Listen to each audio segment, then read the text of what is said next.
Welcome.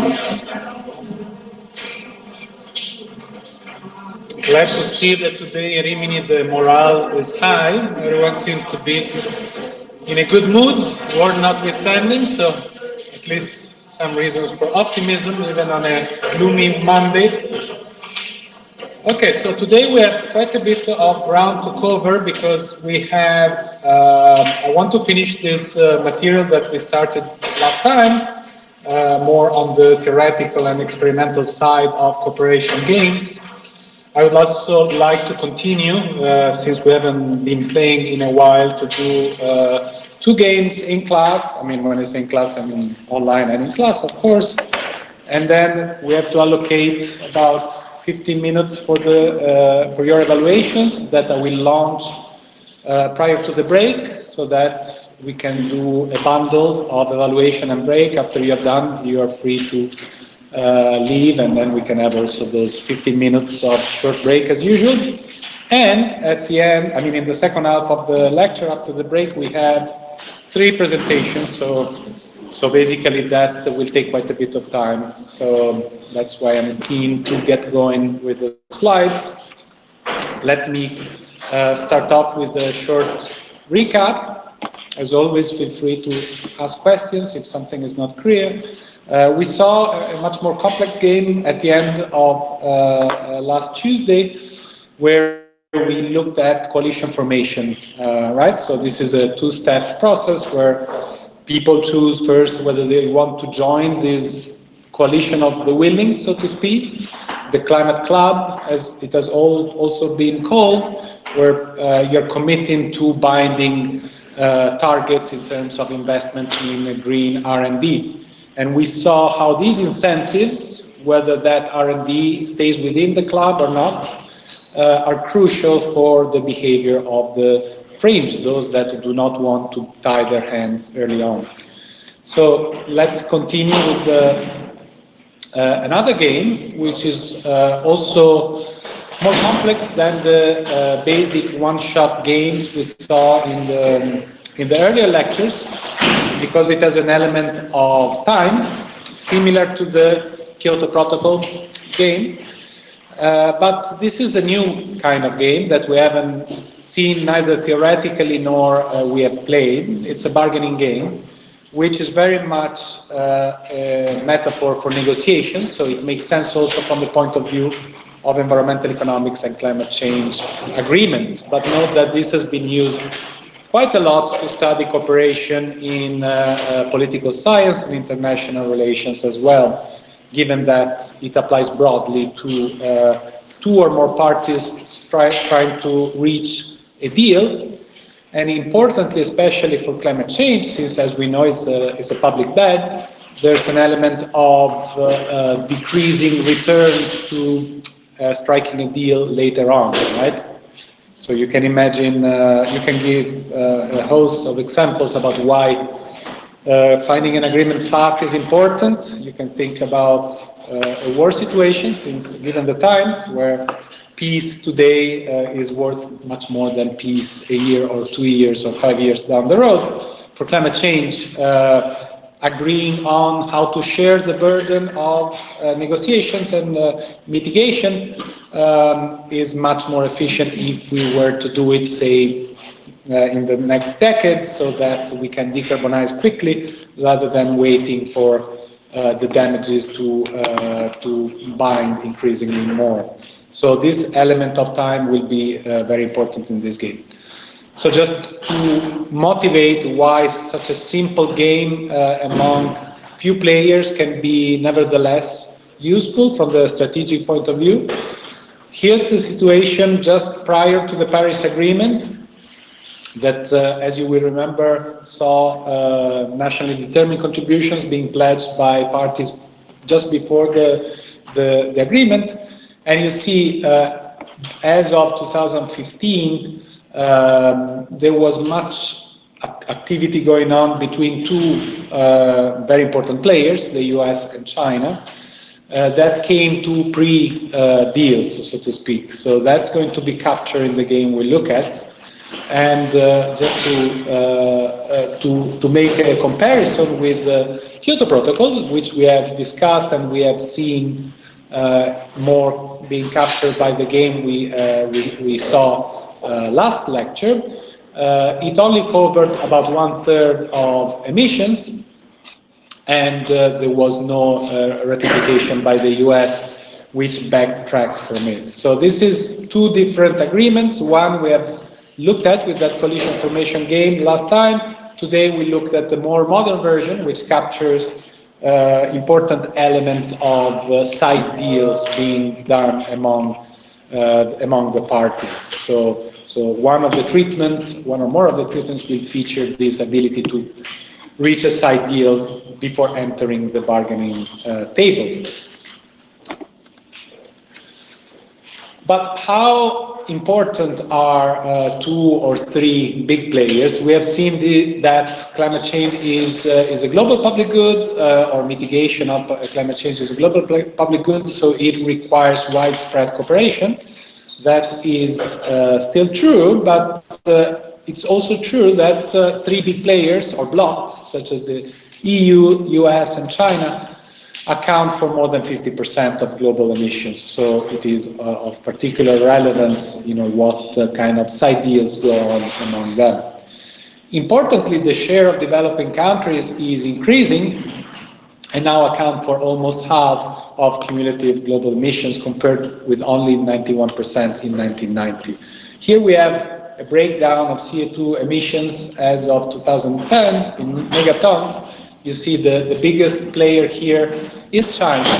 But again, before pointing the finger at China, there's at least two things to be noted that should be somewhat familiar. First of all, the historical aspect that we have already captured with the inequality game that we also saw the experiment last week. And that means that, in a way, China has some entitlement to a share of the pie. If you think of emissions as a pie that leads to productive gains in terms of industry, that should be arguably greater than other equivalent countries. And the other aspect, of course, which is not captured by this picture here, is the per capita aspect, right? China has a huge population, so once you look at per capita emissions, actually the US is by far at the top of the ranking. So many ways to account for this, and again, inequalities, which is why this experiment also features differences among the countries, because as you can imagine, this is the crux of the matter when it comes to climate change negotiations. EU, by the way, is around 4 megatons in third position in total emissions. Of course, another caveat to this accounting is that generally they don't fully reflect the trade aspect, right? So if you look at embodied emissions in products you import, notably from China, then that would make the comparison a little less crystal clear in terms of the dominance in terms of aggregate emissions by China, given that much of those products end up being consumed and imported in Europe and the US. So on this paper, let's look at the setup. It was done in England, so here the groups were endowed with pounds. The aggregate endowment at the group level is 100 pounds. There's going to be, as we've seen in a previous experiment, both symmetric treatments, where everyone has the same wealth, and asymmetric treatments, 4 of them. One is just the asymmetry without any other additional treatments. So you will see there are some poor and some rich countries, specifically 4 poor and 2 rich, also to capture the idea that that there's only a minority of very wealthy and very polluting countries. And then you see there's 3 more treatments, also asymmetric: PSD, RSD, and ASD. SD stands for side deal, right? So this ability to somehow coordinate even before negotiations begin with some form of pledge or side deal. But unlike a pledge, the way we saw them in those 3 experiments that allowed for pledging, here these are, once agreed, they're binding. So they're more than a pledge, they're a side deal, similar to what China and the US did before the Paris Agreement. The first letter, P, R, and A, respectively, stands for poor, rich, or all. So in PSD, only the poor can enter a pre-negotiation side deal. In the rich RSD treatment, only the rich can do that. While in all side deal, everyone can do so, although again separately between the type of players. So the poor pre-negotiate with the poor, and the rich do the same among themselves. If this is not 100% clear, hopefully it will become more clear once we put some numbers on it, but of course feel free to interrupt if otherwise. So the main focus here is asymmetry in wealth, and again that is tied to the impact on global CO2 emissions. So for poor countries, you can think of them, given that there's only one player, as the delegates representing these 4 poor countries receive an endowment of £10 each, right? These are the poor, while the 2 rich country delegates receive an endowment equal to £30, right? So they're 3 times as wealthy as the poor, and there's only 2 rich countries versus 4 poor ones. Note that that means that since here in this game, which by the way was framed as a climate change situation given the complexity, you see that in total, and given that there's identity between wealth and emissions in this simplified game, the 2 rich have 60% of the total wealth, but also 60% of the responsibility in terms of total emissions. While the more numerous poor countries, even if they're 4, given that each of them only consumes the equivalent of 10 out of 100, they have 40% of the pie. That's the initial position. So this is how they start, and then they have to negotiate. They have 8 rounds of play. These are consecutive rounds. Again, it's not a one-shot situation where you repeat the same negotiations 8 times, but these are connected. So if you fail, you proceed to a further round, but you see that that has implications in terms of wealth. So I don't know how well you can see for those of you that are here, but this is just to capture the idea of the melting ice cream, as it is known in bargaining negotiation literature, or the shrinking pie, right? So you have a pie that is the way I described it, 2 rich having 30% or £30 each, and 4 poor having 10% in the initial round, and they're told, well, you need to somehow agree on how to cut emissions. That's costly, so in a way that means reducing the pie, and you have 2 rounds in order to get to overall 60%. So you can think of this as emissions, right? This is business as usual, pre-Paris, and then the 6 countries meet in Paris, and they have to agree on reducing aggregate emissions by 40% so that they get to 60%. So it doesn't really matter who does what. What matters is that collectively the pie has become smaller. Here I'm showing you symmetric shrinkage, so to speak, but of course it needs not be, this is just a theoretical idea, but it may be that most of the reductions happen among the rich, or that the poor actually disproportionately contribute to the public good. Of course, they have a more limited ability to pay and also to reduce emissions, given that they're already smaller. But the experiment a priori doesn't dictate how it has to be done. But it is common knowledge among the 6 players or delegates that if they fail within 2 rounds to reduce the total emissions by 40% to a PI of 60%, that means that we proceed to another 2 rounds where they actually have to commit to even further reductions. So the PI shrinks to 50% in rounds 3 and 4. And then if there's another no agreement solution, a disagreement equilibrium, we continue to rounds 5 and 6, where the PI has to come to 40%, then 30%. If by round number 8 they're still not able to find a way to collectively reduce even, you see it's becoming increasingly difficult over time. This is the idea that over time it is more costly. There's probably going to be disruptions arising from climate change. And then, so that should convey an element of pressure, right, to find an agreement early on, right? So if by round 8 you're still out of agreement, then basically each player goes home with only 10% of their initial wealth.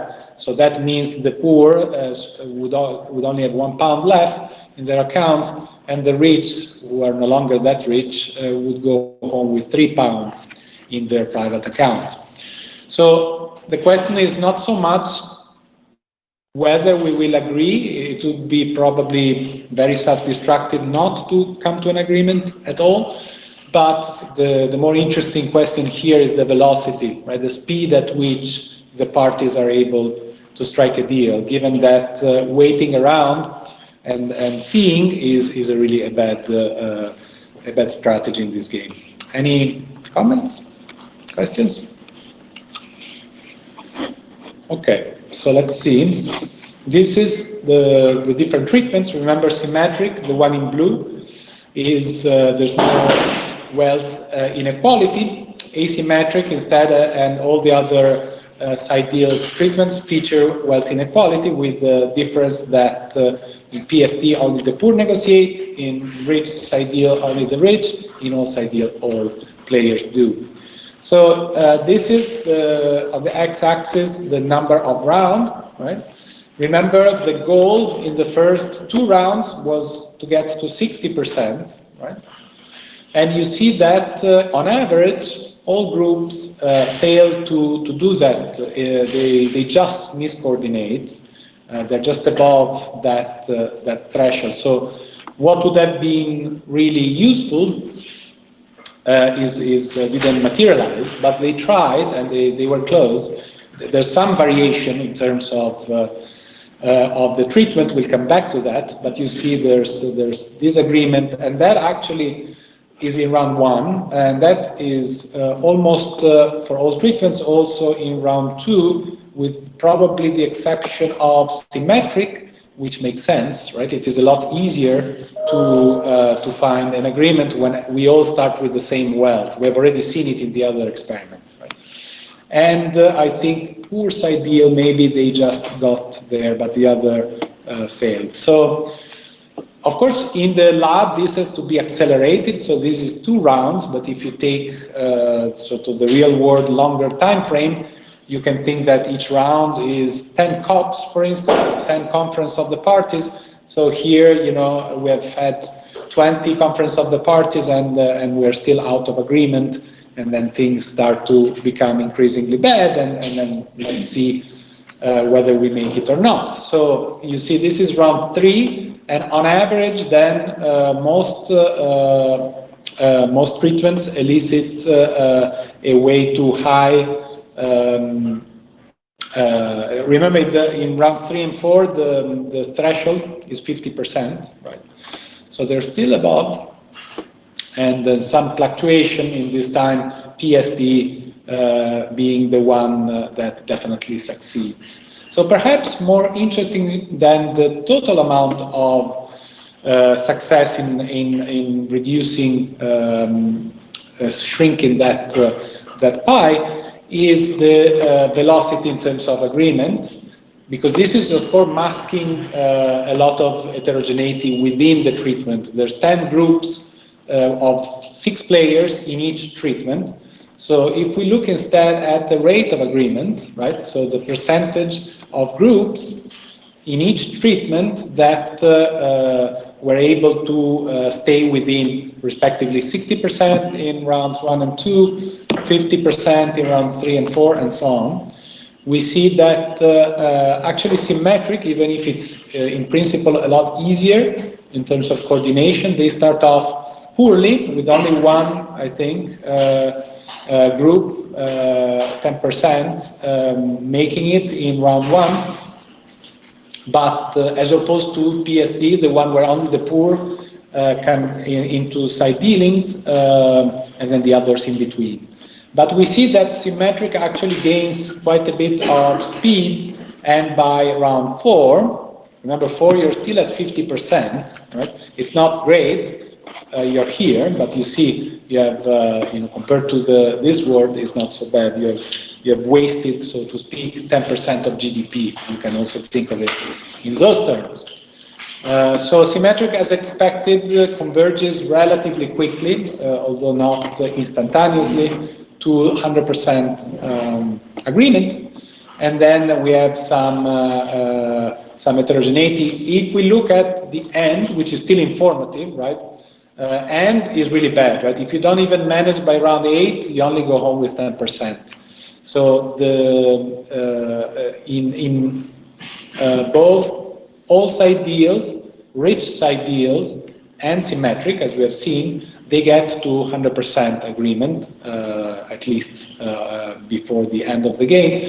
But in PSD and in asymmetry, especially the one without the side deals, they don't get to an agreement.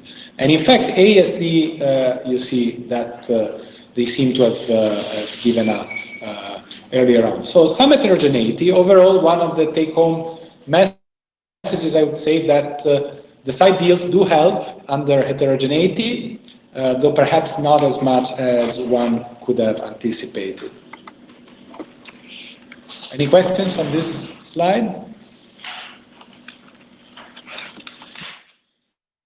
Okay, so of course, we're looking at average treatment effects, but it is much more interesting perhaps to look at the 2 different kinds of players separately. So looking at heterogeneity in terms of treatment effect, and similar to what we did for that, remember that sort of donut-looking chart in terms of whether there was redistribution or not in successful groups. So let's see if this is also the case here between the poor and the rich. So in terms of initial demands, the poor demand more than the rich, and that is to be expected, right? So this is significantly different. They demand in the first 2 rounds. Remember, the goal for the first 2 rounds is to shrink collectively by 40%, right, to 60% of the original pie.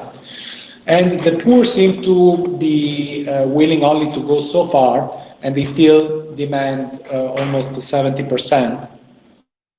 While the rich get it, maybe they also feel somewhat guilty since they have the bigger share of the pie. Although you see, on average, which is why we failed to get agreement in the first 2 rounds, neither kind of player is on target. Even the rich is trying a little bit, or there is, say, one delegate who is free riding. So what do side deals do? You may expect that they would mitigate this concern, but in fact, and possibly this is also the way this is structured. So I don't know how familiar you are with the climate negotiations, but even before Paris, but if you go back to the Copenhagen COP and the Durban COP, blocks of different countries emerged early on, with especially among different parties with different stakes. So at some point, coalition of developing countries, including India and South Africa, asked strongly for this redistribution and for these differentiated responsibilities. So similar perhaps to what happened in the COPs, also in the lab, these side deals, that remember they were done within type of players, right? So by the poor only, by the rich only, or by all, but again within blocks. You see that in asymmetry without side deals, that's what we saw on these numbers here. We have 66.7 versus over 60, but in the poor side deal, right, when only the poor could come to prior agreements about restricting their own demands, this gap widens. And a similar pattern, although not as marked, takes place also when we have rich side deal and all entering into side deals. So that's the first and somewhat unexpected result. So this is a table that details the regression that is trying to understand what happens here to individual demands during the negotiation as a function. So on the left hand side, the Y is your individual demand, while on the right hand side of the equation, your independent variables represent the number of rich and poor country delegates who cooperated in the prior round by demanding less than or equal to the target. Right? So if rich cooperated, it means that in the round prior to the one we are looking at, the rich stayed, say if they were in the first two rounds, to below or at most 60% demand. Remember, your demand is, because the question was asked as follows. Players in each round were asked, how much do you demand to keep of your pie, right?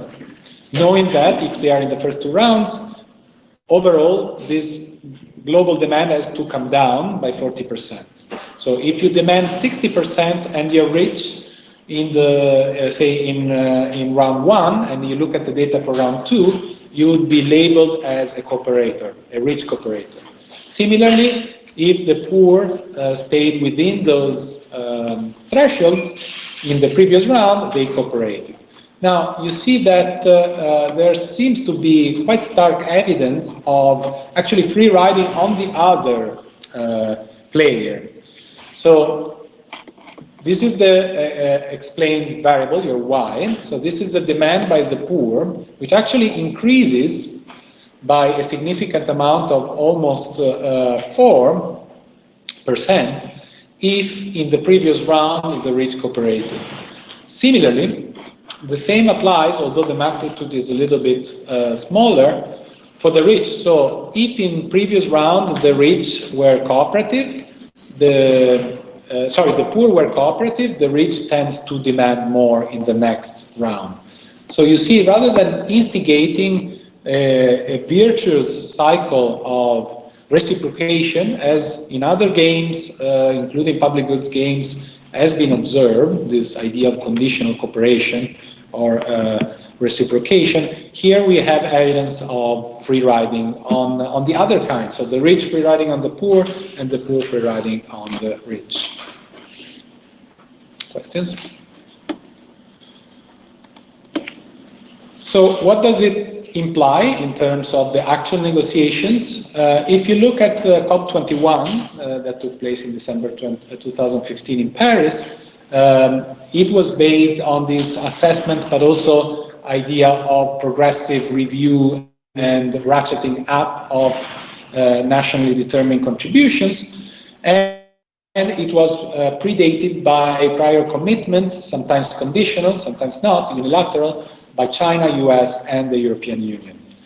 So related experimental work shows a null effect of this review process in terms of contributions to the climate change mitigation problem. This here looks at it from the angle of the side deals specifically, and finds that side deals among the high emitters per se do not predict success, right? We have seen that on average we have still a lot of failure also in treatments with pledge or side deal. They only work, which we haven't seen so much in terms of the data, when they were ambitious. So non-ambitious ideas can actually backfire and be negative in terms of the success in getting to an early agreement. So here's a couple of quotes from either more policy fora or an academic paper. The first says that there are still opportunities for China, as for others, such as the EU and the US, to go further this year. So this, the paper, which is also a policy, yet more academic paper, by Boyd and colleagues from 2015, assesses the commitments of these three blocks and finds out that they are not enough to get to the 2°C target. So similar to what we find in the experiment, unambitious prior commitments, for instance, ideals, bindings ideals, tend to actually be detrimental. So we need to look at potentially alternative solutions in the United Nations framework for climate change convention approach. Okay, so let me recap here about some of the findings from not just this experiment, but from the ones we have seen last time as well. Uncertainty as the potential to actually deter contributions to the public good. We have seen that in the game featuring both uncertainty in the sense of risk and ambiguity about the threshold location. Another common finding across these games is that proposals can help, at least in terms of coordination, but they do not per se guarantee high contributions, so they're not sufficient to guarantee that we avoid overstepping the threshold for dangerous climate change, for instance. Another common finding is that early action is crucial, even if theoretically you have many rounds and you can compensate getting off to a slow start. Generally, the groups that succeed are those that get off with strong commitments. And we've also seen that equal burden sharing helps to tackle uncertainty, and it is crucial to counter inequality. This is again confirmed by this last experiment, where we do not observe much success, and that is due to the limited willingness of the wealthy to concede that initial advantage and redistribute. And in specific to the last experiment, we have also seen that more the greater the inequality in terms of perceptions about this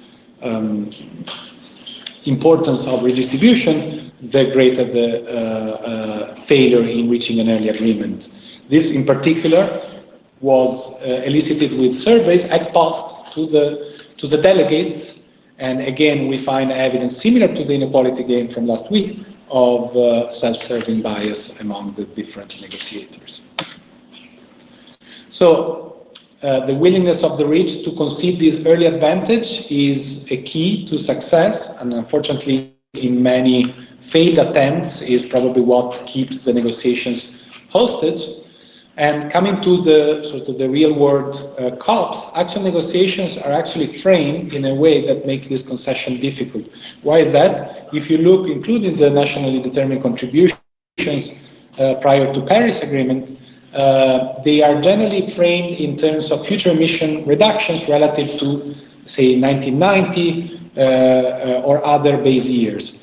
That is problematic for two reasons. First of all, it is not so easy to appreciate what really it means for different countries, especially because the base year is often not the same. So if all countries were required to base their baseline, say in 1990, that would be better, but we have pledges by some countries, including the US, I think that they were using a baseline of either 2000 or even 2010. The same goes for China. Europe was using 1990. So this kind of murkiness doesn't really make it easy to put on the bargaining table also the concessions that need to be done to developing countries. Business as usual emission growth path, moreover, tends to be unobservable. Right? This is something that applies to firms, but it also applies to countries. It is very difficult to say what would have happened in the absence of the agreement or the policy. Right? So that is known as the comparability problem. So how do we know that the pledges, those side deals or the nationally determined contributions, really go above and beyond what would have happened in a business as usual scenario? There's an element of, again, of lack of transparency about how many sacrifices are induced by a certain target self-imposed by a given country. So one way to mitigate this problem would be to reframe the negotiations in a way that makes it more explicit and tries to tackle equity concerns directly by bringing them in the open. So here I've put some more literature in case you want to dig deeper in this, but let me ask if there are questions. Can you come back to the talk again? Pardon? Can you come back to the talk again? The slide in which we have the system depending on if I'm under pressure. This one? The talk again. Talk again. Ah, Kyoto. Kyoto, yeah. Okay, this one. Do you want to see coalition, maybe investment? No, the payouts.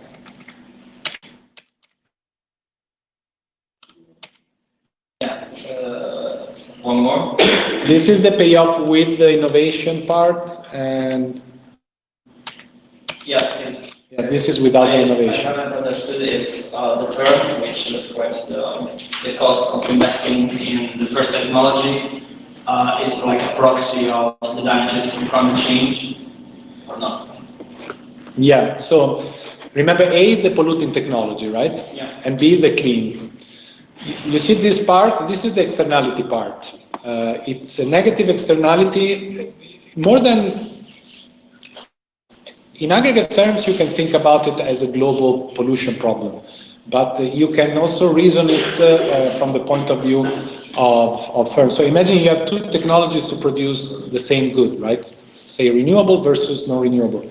If you use oil with the non-renewable, you impose this cost on every member of the society. That's the negative externality from your pollution. That's the first part, and this interpretation is more local in a way, right? Everyone, or it needs not be local, but the idea that you are polluting the environment and that is costly in terms of health, for instance, to everyone else, including you.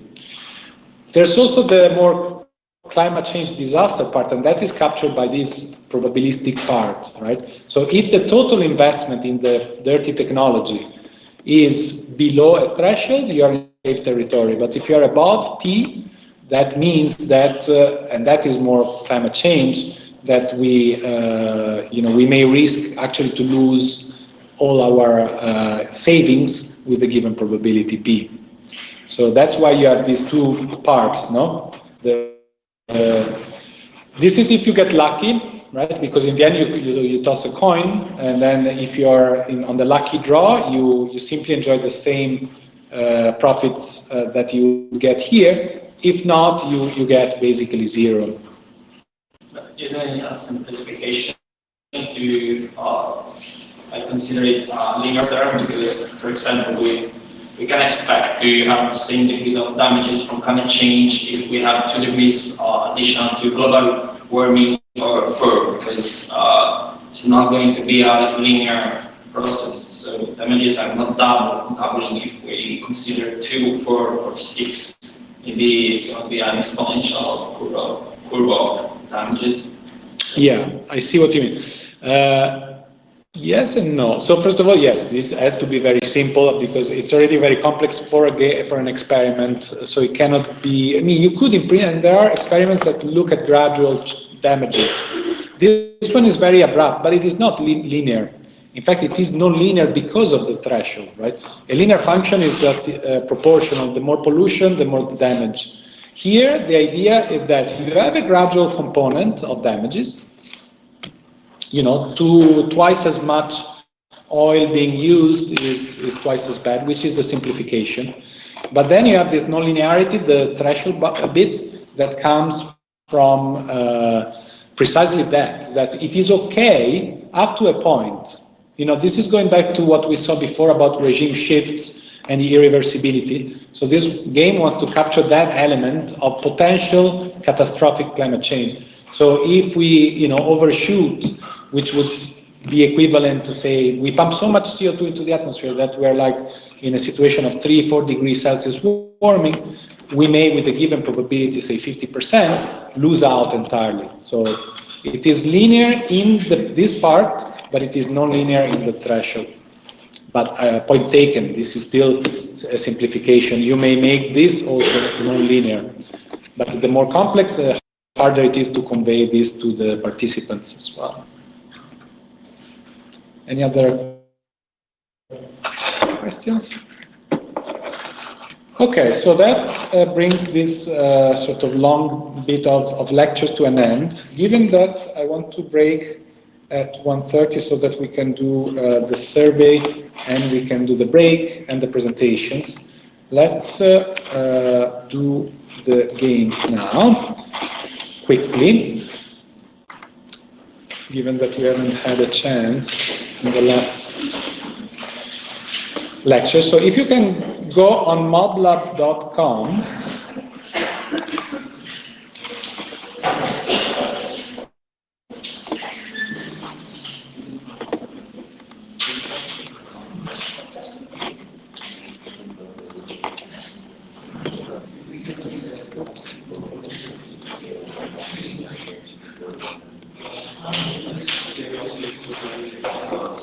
both here, you should still have your, you don't need to use that QR code again, you should be able to log in, but let me know if that is not happening.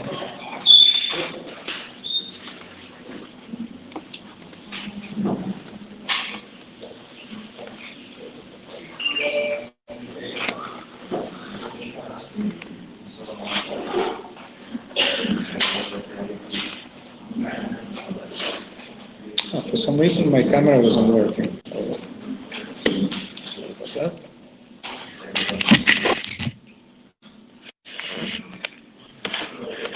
Okay, so while you go there,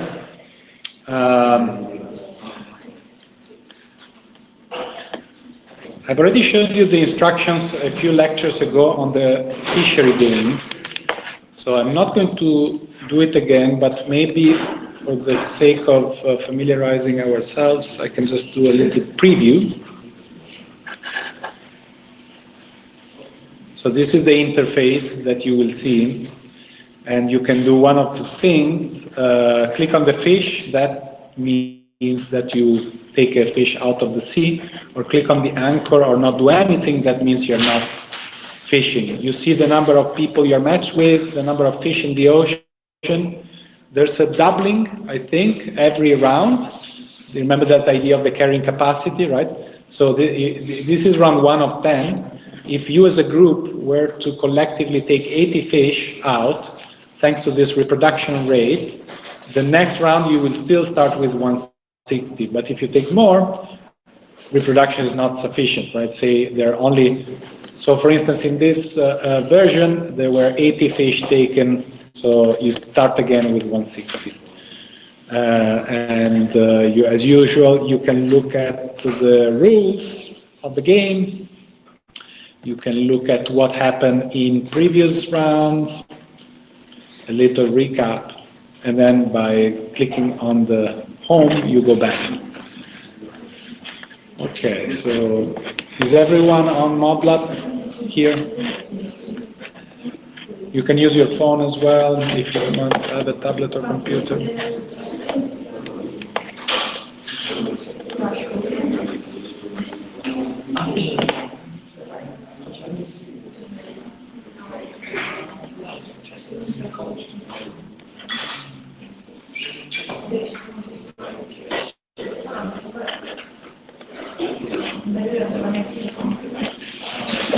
So we'll do it without chat, as always. Give you 5 minutes.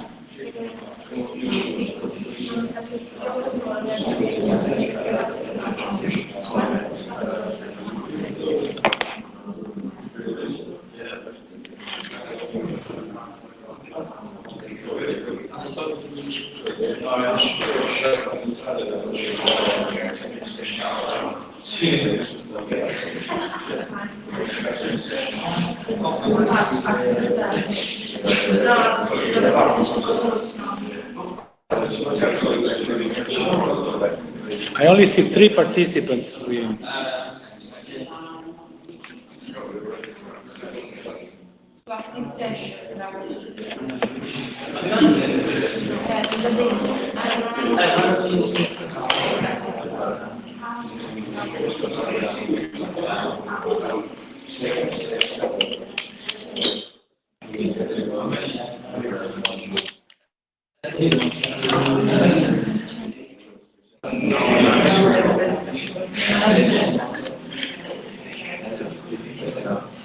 Okay.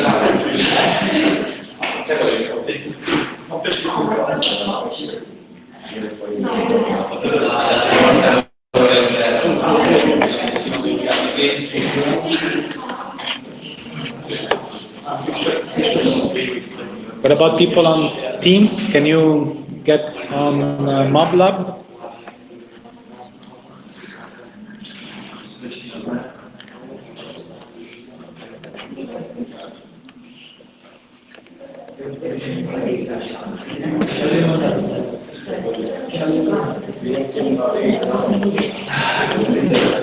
Could you please tell us the class code again? Okay, just a sec.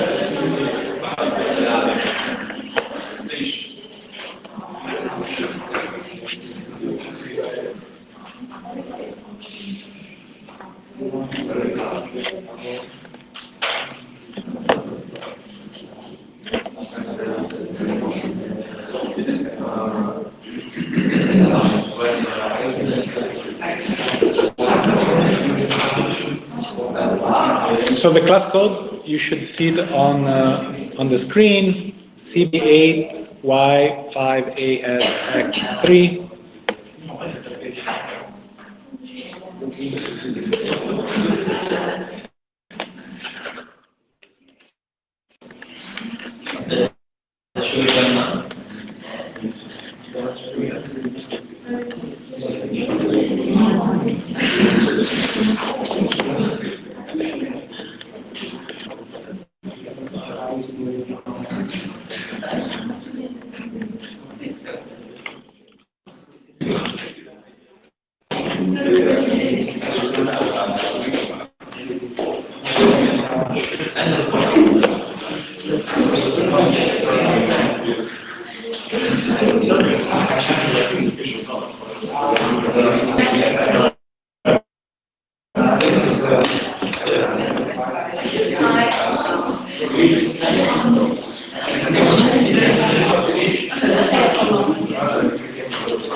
Okay, there's only 2 minutes left, so for those that started now,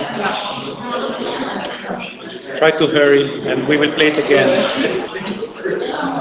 No chatting, guys, this is the no chat condition, please. No chatting, no looking at the other screen.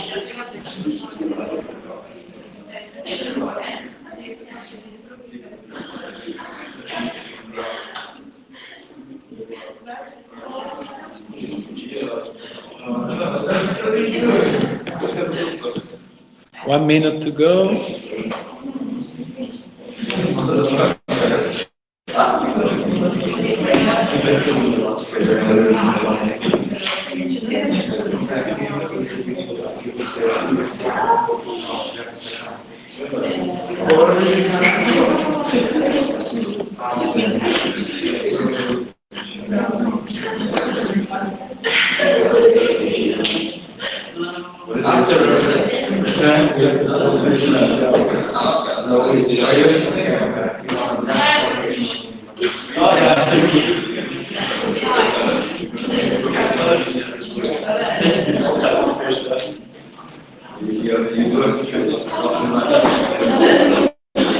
30 seconds left.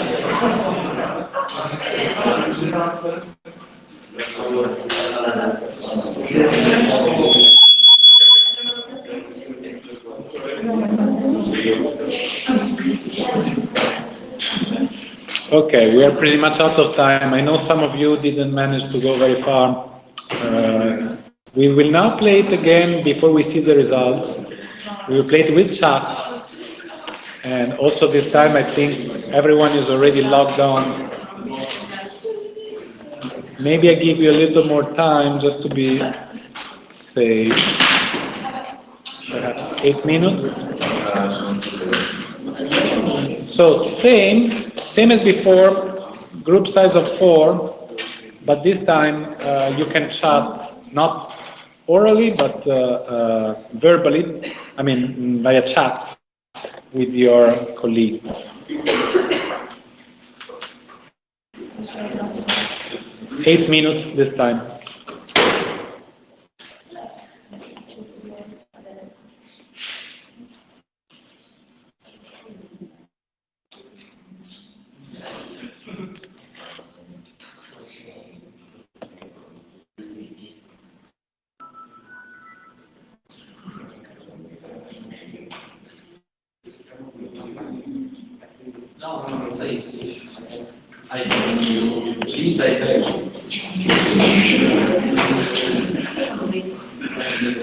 No more than 20.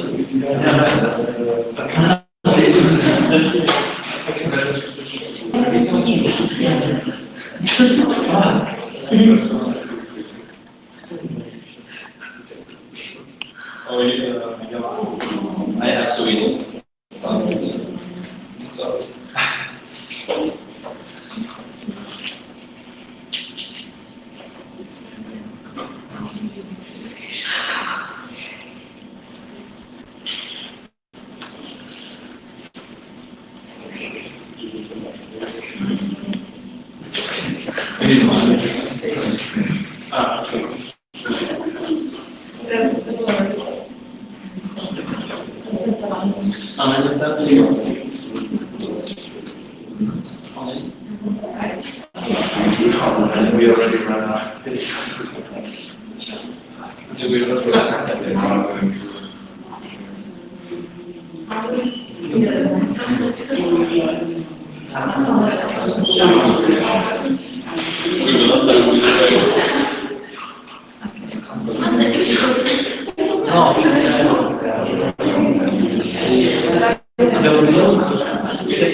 5 minutes.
3 minutes left.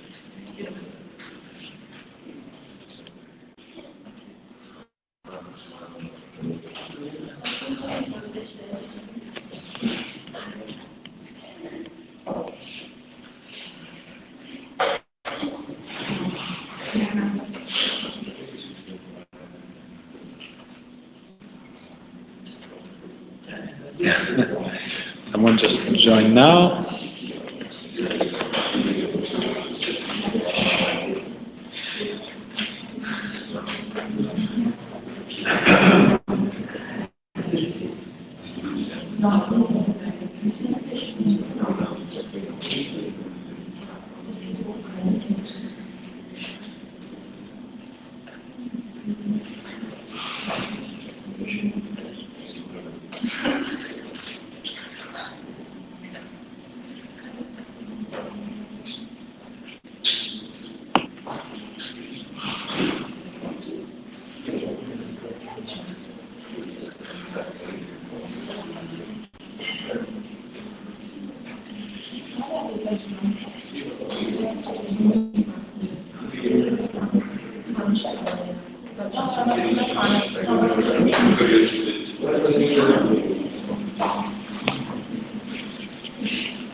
There's just over 1 minute to go.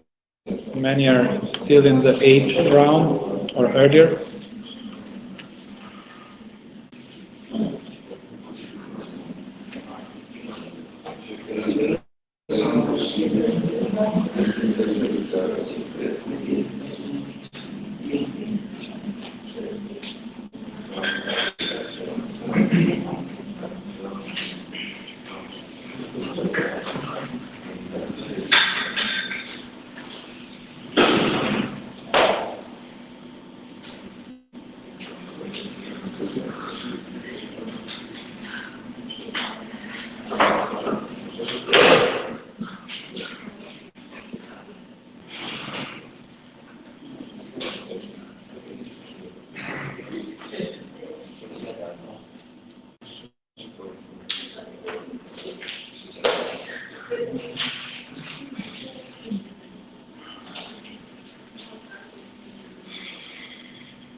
Ten seconds.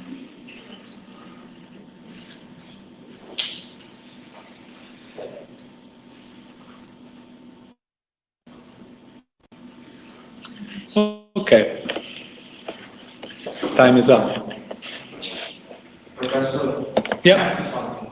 Yep. Because why, when we click on the boat, sometimes we fish 9 fishes, other time 10, other time 3. I mean, okay, it's one. Clicking once. The boat. I think the boat. Right. It depends. Yeah, it's related to how much fish there is in the sea. So basically, I think it's a probabilistic model. So if there's still a lot of fish, it's more likely you encounter multiple fish. Okay, so it depends on the other fishing rate. At the aggregate fishing rate, yes. Okay. Okay, questions? Other questions? So let's begin from the first one. Although it was a bit rushed, we only had 5 minutes, and some of us took some time to actually get started. First of all, if you like, I can even reveal who you were grouped with. That may be interesting. Okay, so the first group you see here, this is group number 2, group 3, 4. You see, these are all human, no bots here. But here you see we only have 3 because I had to add a robot. So the fourth player was playing Nash. Here we only have 2 humans, and then 2 groups with only 1. But you weren't playing alone; you were just playing with the computer. But bad luck because they tend to be uncooperative. Okay, so let's have a look at the results. And for the sake of, given that it is the same game, I will show you the comparison between how you did in either the version without chat and the version with chat. Okay, so I think also at home you should be seeing this screen. So remember, these are the 10 groups. You know in which one you were. Hopefully you remember. There were 11 groups in the second in the version with chat, and only 10 in the first version. This is period 1, both. So the very first round, per boat, per round. This is what the different groups caught. So they started off quite greedy. In round 2, actually, with chat, this came down to only 6. Maybe you had already learned something from the first time. And then we can look at what happens. No, this is only for one player, for one round. Let's see. Something is not working.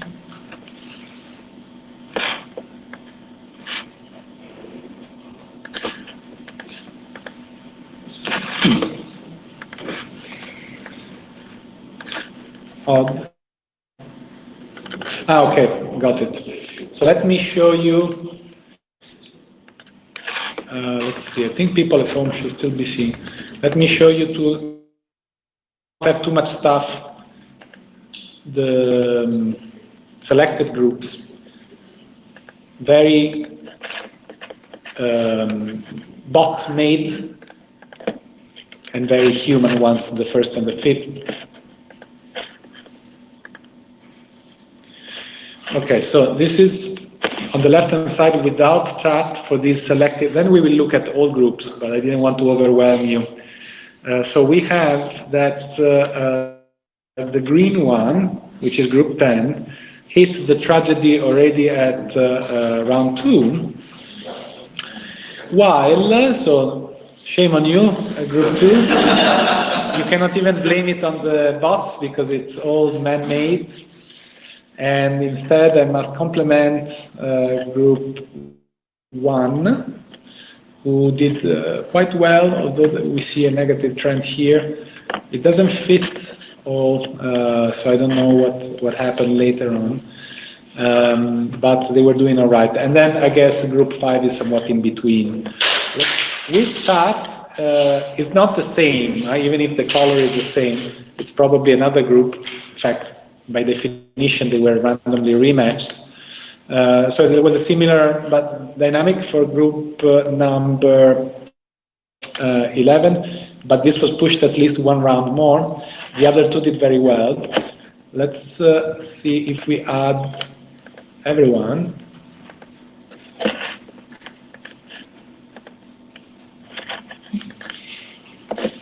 Okay, so it's very clear, no, that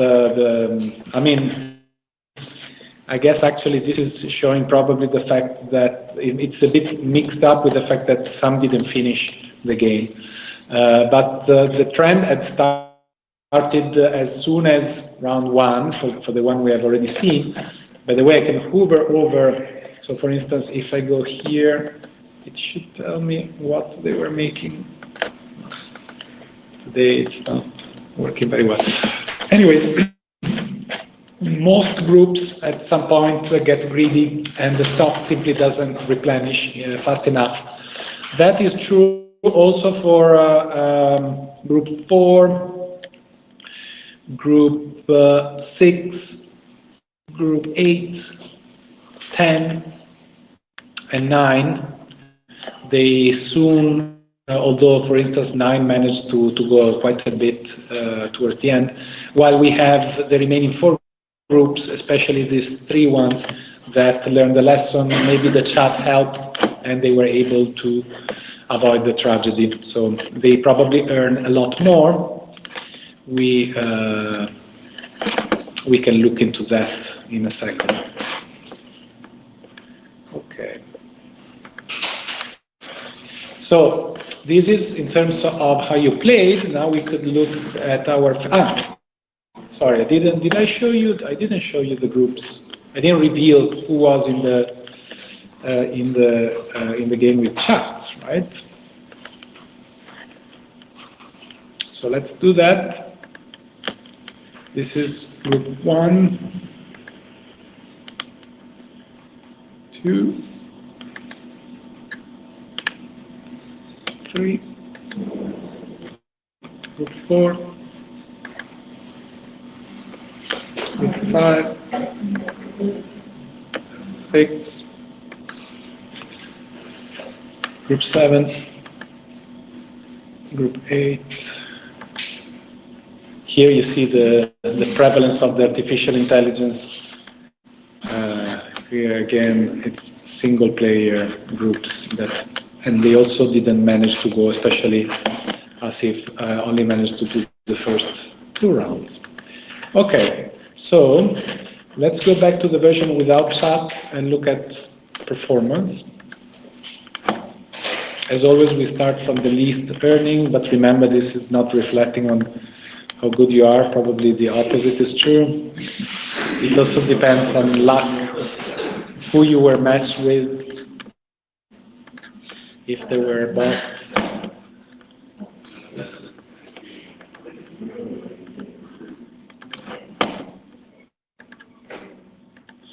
So now we are approaching the middle.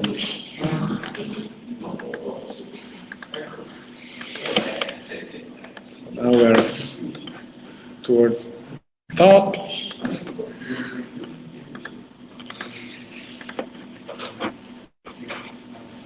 Indiana will have statistics on overall performance, so very important.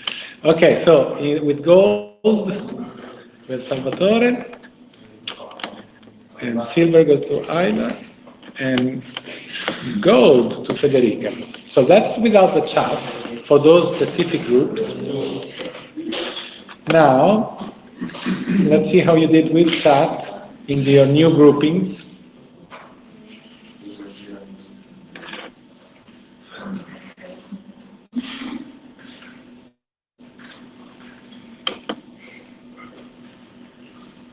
If this cooperates.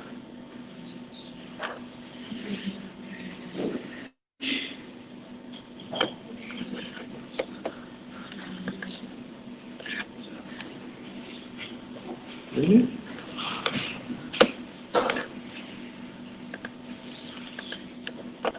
Okay. Scoreboard. Beginning at the end.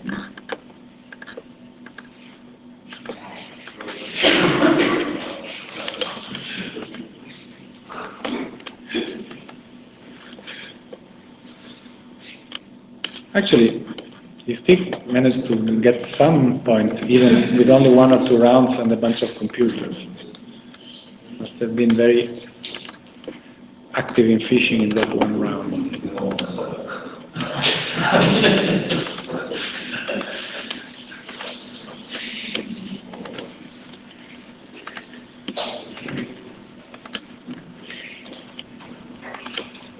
I had revealed Hugh for some reason.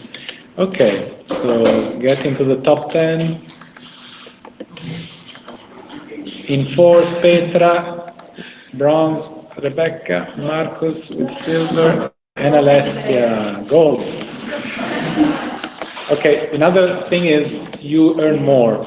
You see, I think the top 10 started at about 20 points without the chat, so that is reflected by the fact that you managed to sustain fishing for much longer. Okay, so I proposed that I launch the Rivelazione Studenti, this student evaluation thing. Now, first, I need to know, some of you in class are on Teams, possibly? Anyone is actually connected to the Teams? No. Okay, so that means that we have 29 people. Does that include me? No, 29 people online plus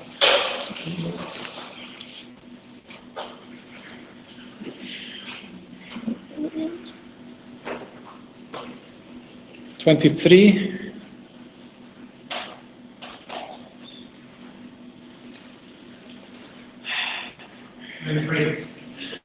23, huh? Or 24? 24. So 24 and 29 online. 53. Let me recheck. Yeah, 53. So I should open it for 53 people. Hopefully. If it doesn't, I mean, if someone doesn't get it, I can modify this.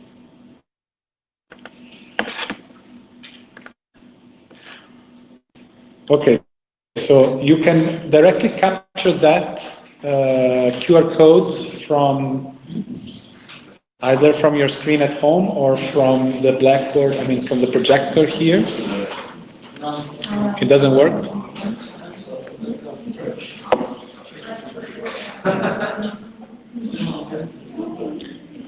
I think you can also put the numerical code otherwise, but they suggest that we have you point your camera, but if it doesn't work, I think you can use this numeric code here.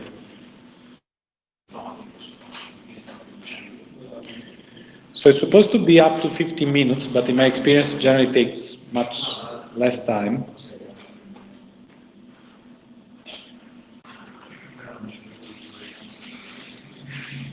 Let's see how it goes, and then we have a 15 minutes break afterwards.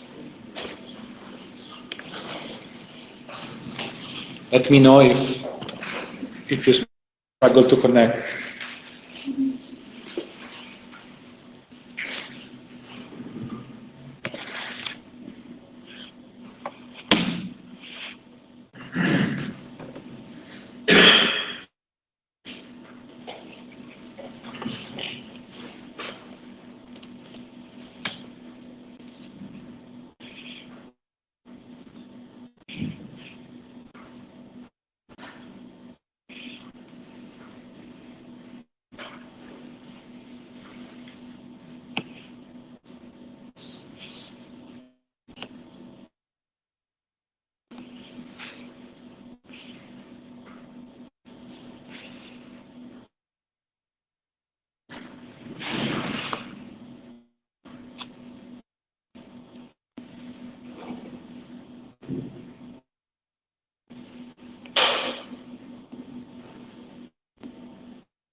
I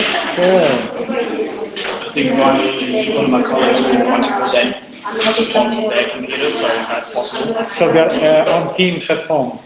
Yeah, they're on home. Okay. So I think they want to present there. Who is it? Valentina. Okay, so I'll give her the Yeah. privileges. Valentina.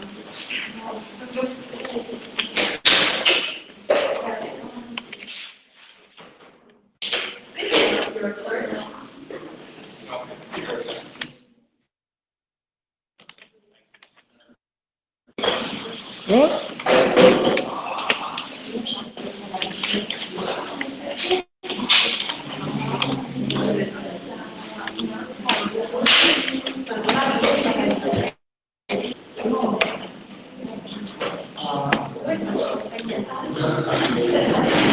Salve Valentina, allora le do i privilegi di relatore, ok? Così può controllare.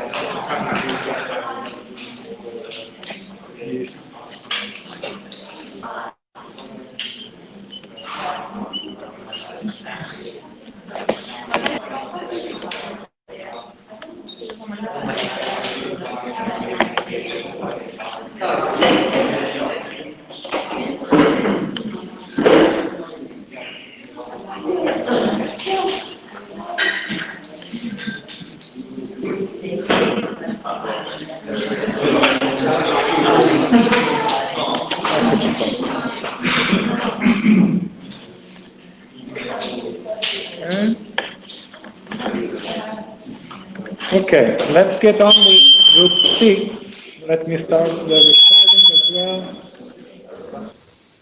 Okay, we're back. So group 6, the floor is yours. I think Valentina can control the slides. So I'm going to make it a bit bigger. Perfect. Okay.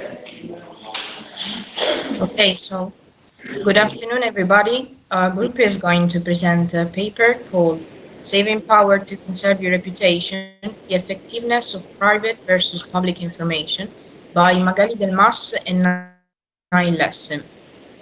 So the study centered on the idea that information policies have the potential of inducing electricity conservation.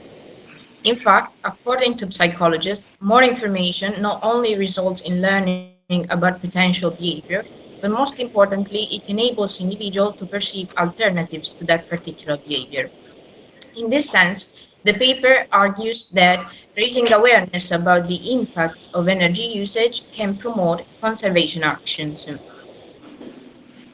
Electricity usage is generally invisible to both consumers and those around them, and so is the associated environmental damage. So information policies could correct this asymmetry because they have the potential to encourage environmentally friendly behavior. Some examples are eco-labels, smart energy meters, mandatory and voluntary corporate disclosure systems. So if we were to define information policies, we would say that they are the set of all public laws, policies, and regulations that encourage, discourage, or in general regulate the access, storage, and dissemination of information. But how in practice do they work? We must distinguish between private information and public information. Private information is information about an agent's own relative energy use, which is privately disclosed. And the same happens for public information, but the main difference is that that information is publicly disclosed.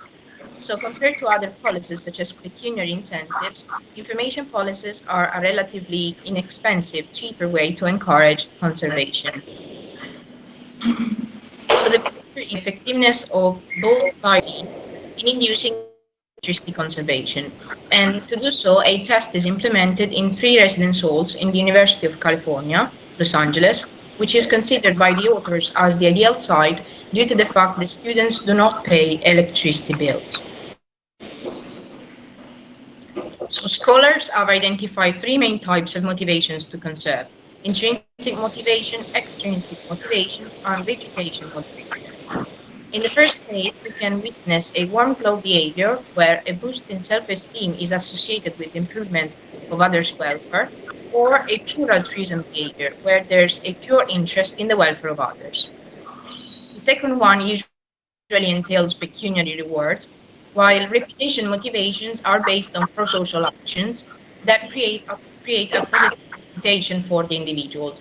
And according to psychologists, pro-social actions are the source, are the origin of non-market goods for individuals, such as trust, love, friendship, relationships, and even leadership positions.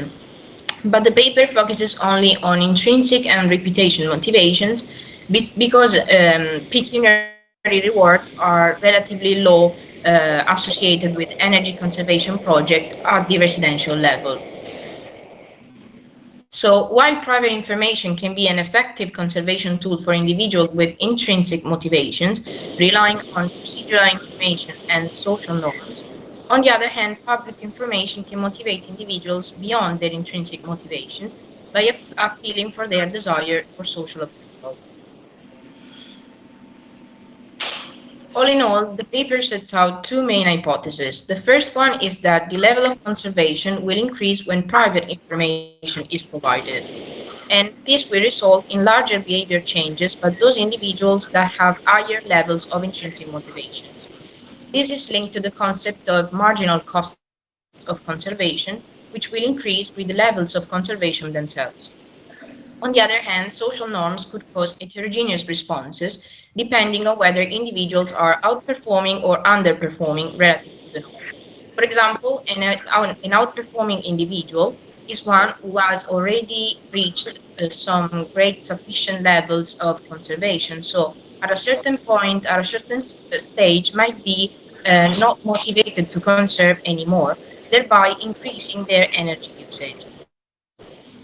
The second hypothesis instead claims that the level of conservation will increase when public information is provided, and this is because conservation behavior will be visible to others, thereby influencing how others perceive the individual.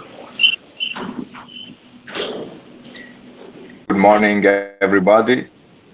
I will start by presenting you the main aspects of the experimental design. The first step is related to the installation of real-time electricity meters that measure electricity usage for lights, heating and cooling system, and plug load in 66 residence hall rooms for one academic year. Are an ideal location for a study of this nature because they are standardized and the students do not pay electricity bills and they had an adequate control of their living environment. Participating rooms were randomly split into three different groups, which are called control, dashboard, and poster. Initially, the baseline usage of all three groups was recorded over a 6 week period, and then following, this was a 5 week period during which the dashboard and the poster groups were exposed to the private information treatment, with the control group continuing to receive no information. The public information treatment, which lasted 7 weeks, involved exposing both public and private information, while the dashboard group continued to receive only private information. Go ahead, please. Private information took the form of real-time feedback delivered through an online energy usage dashboard, as you can see on the right side of the slide, and also weekly emails. Each room had its own customized dashboard, which contains real-time information over the room's current electricity usage by source, including historical and social usage comparisons, and also a running average of electricity usage by source. Conversely, public information took the form of posters and emails, which publicly rated rooms as above or below average energy conservers. This method prevents contamination of electricity usage information. Large posters were in strategical position on each floor occupied by rooms belonging to the poster, and ratings on the poster were determined on a weekly basis. As you can see in the pictures, a green dot indicates an above average energy conservers and a red dot a below average energy conserver.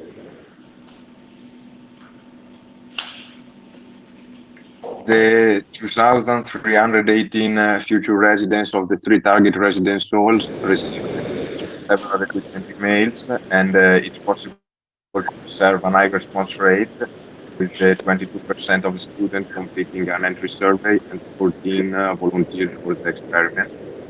The final group of 102 participants was randomly selected from the volunteers group, and the randomization of the three different groups took place at the room level and was undertaken before the experiment. Comparing the volunteers' attitude with those of the students who completed the survey evidence that the experiment participants are more altruistic and environmentally friendly.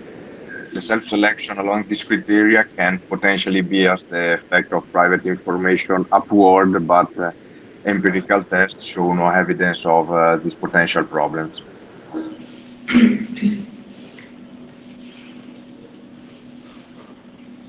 Finally, I will quickly expose the main result of the experiment. So, the baseline usage analysis shows that the average electricity usage over the entire period was 7.8 kilowatt-hour per day, which is equal more or less to 198 kilowatt-hour per month on a per capita basis.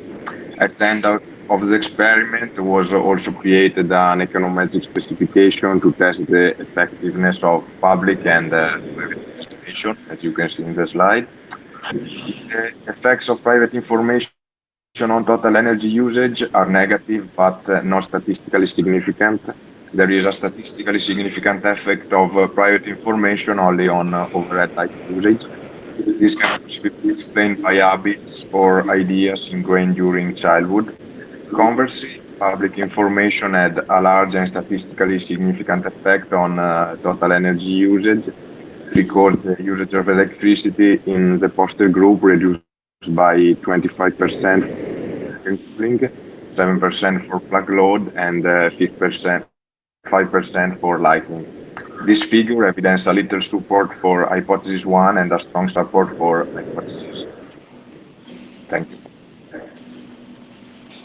All right, so just to conclude and sort of elaborate more on the results, the sort of three main takeaways from this experiment. So firstly, that the results were consistent with previous research done into self-image considerations and utility derivation among individuals. So that's work undertaken by the authors themselves, as well as a few other papers they mentioned there.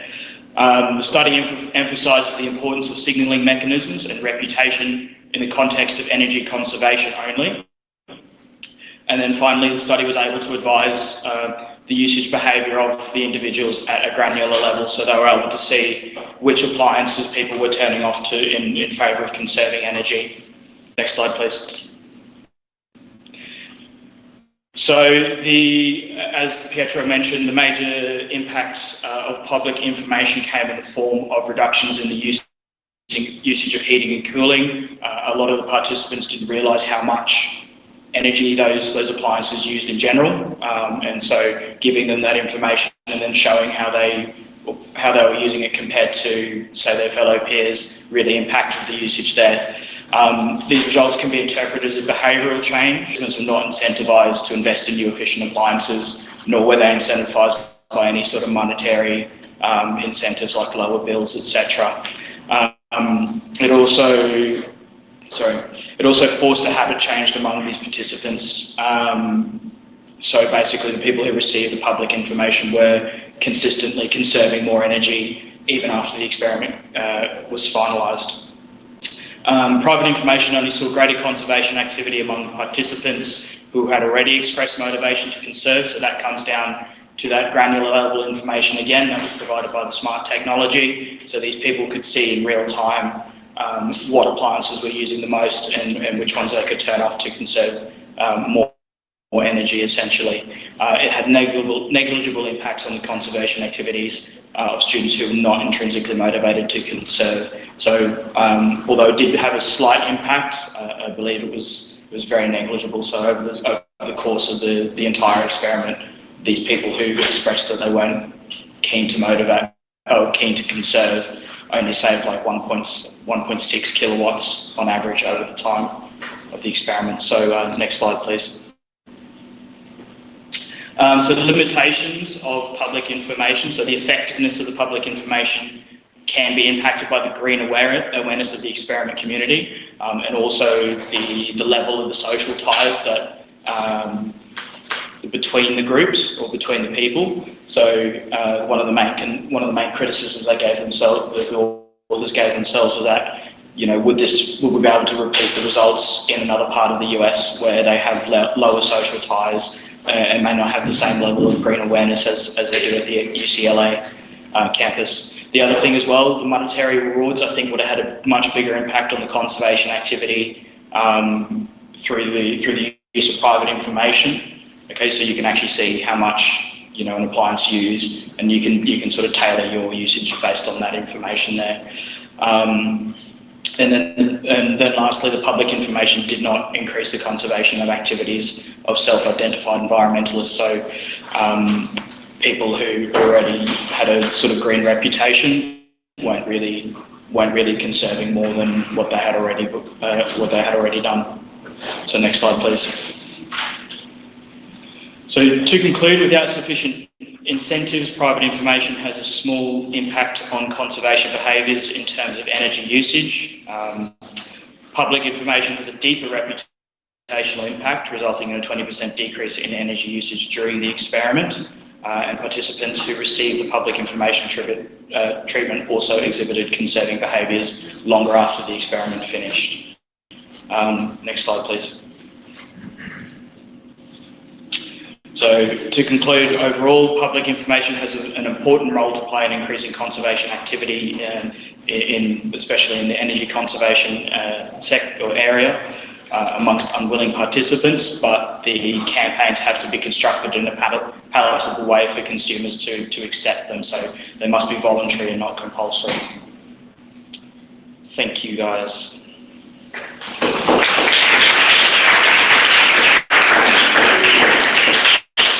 Any questions from the floor? Yeah. So what were the components of the regression model exactly? Okay. Pietro, I think, did you hear that? I haven't heard the question. What were the components of the regression model? Okay, yes. So I don't know if Slido is okay. As the dependent variable is the electricity usage, in which I indicates the room and T is the day, and also to remove the baseline difference between rooms. The first regressor represents a room level fixed effect.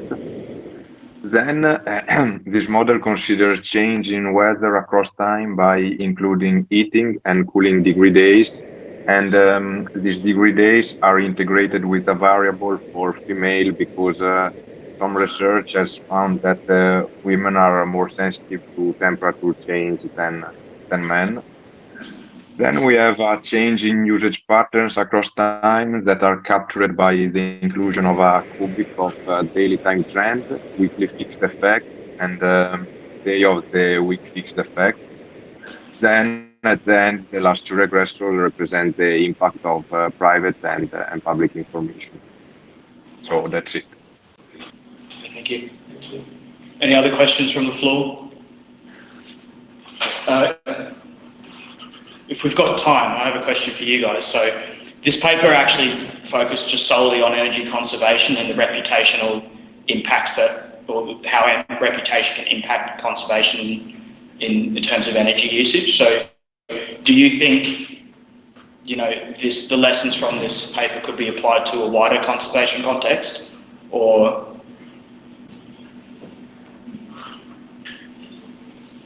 I can see everyone paying attention. Yes, no? All right, well then we might leave it there. Yes, yeah, good. So I have a quick question related to that. Yeah. You mentioned briefly at the end that there was the effect of the treatment was very little among those that were already high in terms of conservation. Is there evidence of backfiring in a way by being informed that you're actually among the more green people? Did you see households switching or students switching to a higher consumption? So that is no. So they saw the opposite occur. in terms of the boomerang effect. They expected that they would see people start consuming more around the average line. That was the point that I was making with, I believe it was the private information that people were receiving. So essentially the opposite occurred, but it was completely negligible. So people were actually decreasing their usage from the average, but at a very small percentage. Thank you. Well done. Thank you, guys.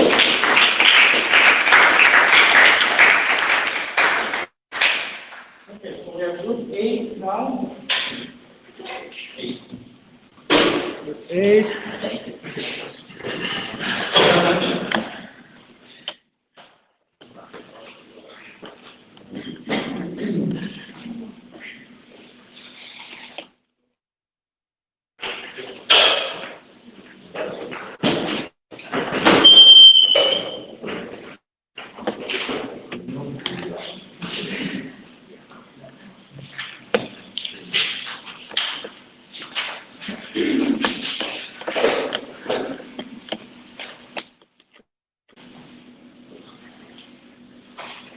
Okay, floor is yours. You can use the mouse or the keyboard. Please. Yeah. Yeah. Okay. So good morning to everyone. Me, Theodore, together with my colleagues Marcus and Salvatore, we are going to present the paper on fighting climate change, the role of norms, preferences, and moral values. This paper was published by the Institute of Labor Economics, and the main topic is mostly focused on climate change. As we are all aware, climate change has multiple impacts in our daily lives in economic, social, and political terms. But before moving on with the presentation, we want just to ask briefly to you, what is from your point of view, which would be the willingness to fight climate change in monetary terms, and what would be to which extent do you think that your question will be influenced by the people that you usually and on daily basis relate and interact? So now, next slide, we can move to the presentation of the paper. So this is the outline of our presentation, which mimics somehow the paper. So we will start with the aims of the research. Then I will give the floor to my colleagues who will explain and show in deeper detail the study design, the results. And then in the end, we would like to have discussion and follow and listen your critics. Next slide, please. So the aim of this research. The aim of the research is to determine, as I already told you, the willingness to fight climate change. And the paper does so by looking at a set of behavioral determinants. These behavioral determinants are perceived social norms, fundamental economic preferences, and moral values. So let me show you briefly each of them. So social norms are behavioral rules that explore the collectively shared understanding of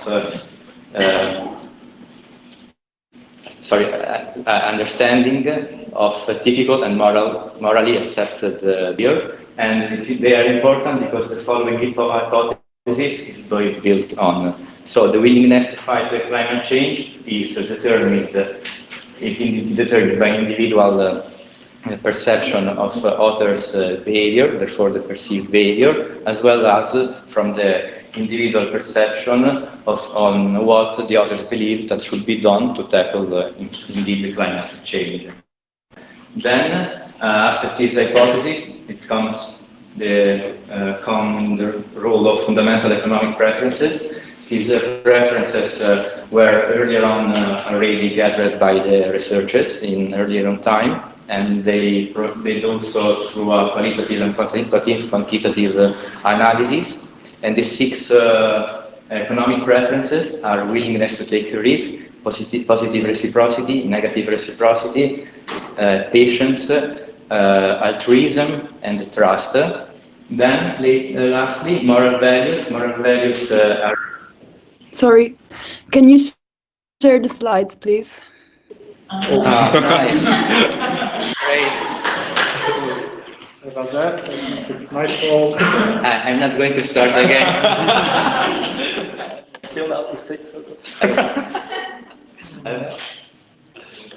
I'm joking. Of course, yeah, of course, I'm joking.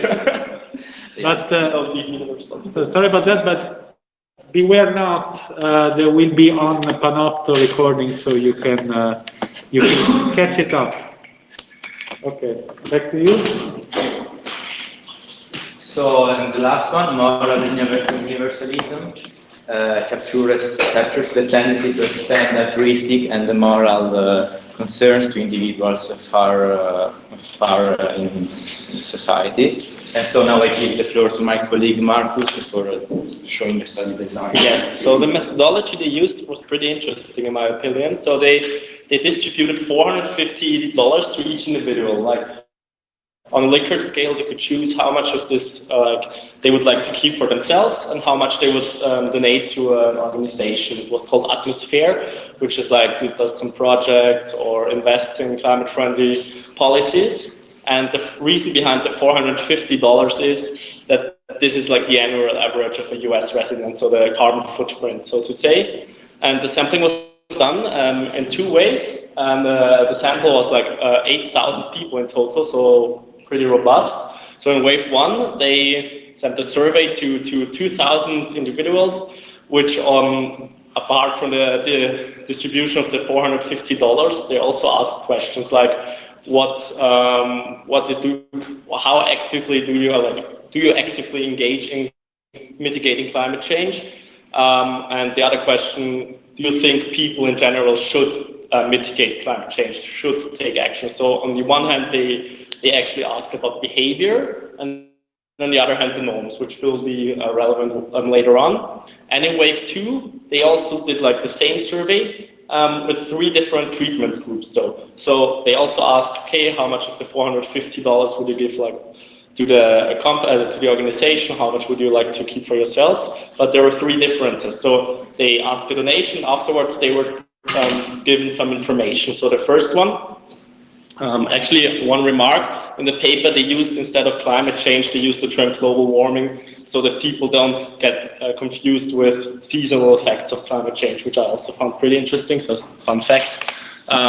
So like wave 1, they elicited questions, their answers were like 62% of them actively fight climate change, and 79% think they should fight climate change. And in the second wave, they were given in 3 groups, were given this information. So group A was provided with the first, on the left, the 62% information after their first initial donation decision. Group B was given the 79% that Americans should fight climate change, and Group C was the control group with no information treatment. And Salvatore will tell you later on how that changed their second donation offer.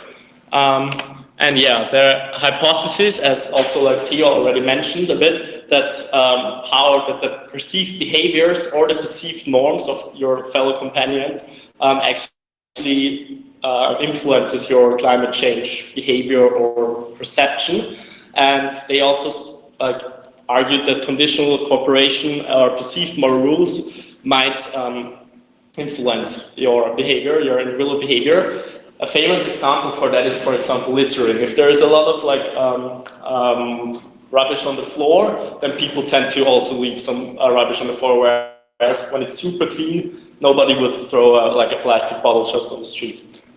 Yeah, so that's this effect. And the additional measurements, which we found very interesting, were climate change skepticism. So, okay, they were asked, do you really believe in the science behind climate change? What are your point of views towards that? And if it could make a difference, maybe also Salvatore will tell you later about that. The policy support and political engagement. So in the US, of course, there are the Democrats, there are the Republicans, and also maybe not politically engaged or interested people, and some socio-economical or demographic background statistics like gender, age, income, and so on. Yeah. I'm going to talk about the results of the experiment, and as a first thing, let's consider no treatment at all. So they have regressed the impact of all the factors on the willingness to donate and to fight climate change. So we have no treatments now, and we can see that there are two regressions, two OLS regressions, and in this case, the two regressors about behavioral belief and norms beliefs are separated because they show high degree of correlation because of the Pearson's coefficient, which is very high. And in general, we can see that the highlighted factors have a positive influence on the willingness to donate. An exception, and this is surprisingly notable, it's the college degree. So education, it's negatively correlated to the willingness to donate. But we have to say that this trend is mainly driven by Republicans. So the impact of educated Republicans in absolute terms is heavier than ones for Democrats. So, for example, we have to read this table in terms of standard deviations. One additional standard deviation for females, for example, is likely to produce 16 euros more in donations.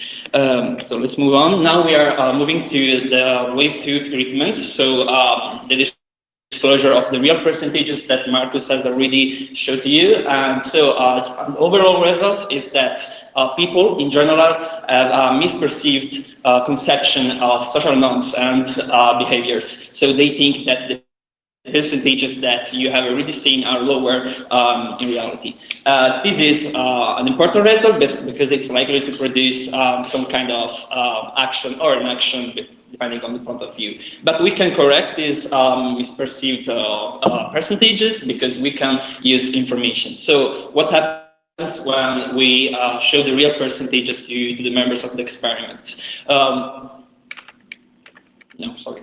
So the first outcome is the fact that in general, when people are informed about the real percentages, the donations increase in value, and norms are the one which are mostly important in these terms. So another important result is the fact that these increments are also more important for skeptics. So people who believe about the percentages were under the average, and also the impact is also even more important for climate deniers. So people who are not so convinced about climate change in general. And this is important if we consider the political weight of climate deniers, especially in America with the Trump support and so on. Another important point is the political domain, because we can see that after informing people about the real percentages, also their political support for policies and political engagement change. In particular, there is an increment, of course, in the policy support. So the increment for policy support is also greater compared to the support for political engagement. And a personal note about that is that that's normal, because supporting a policy, it's easier than actively take action against climate change. So it just you just have to say that you actively support something, a policy. And let's move on. Discussion. So one of the main outcomes of the experiment is the pluralistic ignorance. So if we have a fake perception or underestimation of the percentages that we have already seen, this is likely to produce inaction, because we kind of slow down our action against climate change, because we think that no one is doing nothing. So we have already explained that, but this is something that we can change through information. Possible intervention, this is just an experiment, of course, and they just inform about percentages, and people then leave, and they will never see another time that messages. But if we think about larger scale intervention, we could, for example, consider another advertisement campaign in which people can read about the real percentages of people already taking action against climate change, like daily, and that will have a real impact. And so we are at the end of the presentation. We have some possible critics, but this is just a methodological note, and I have to come back to the first regression. As you see, we have two OLS regressions, because the two regressors about behavioral beliefs and norms beliefs are highly correlated, but not fully correlated, because of course they are two different regressors. And maybe you can better address this question. The fact is that for me, and I know nothing about these things in general, of course, but if we remove one of the regressors, the results that we're going to have from the two regressions are going to be slightly unspecified, because the two models are not going to include the full regressors of the whole model. So, for example, the results of the first regression is not going to include the norms beliefs. So the results is not completely significative of the whole model, although even if we have an important correlation between the two regressors. And that's all. Thank you.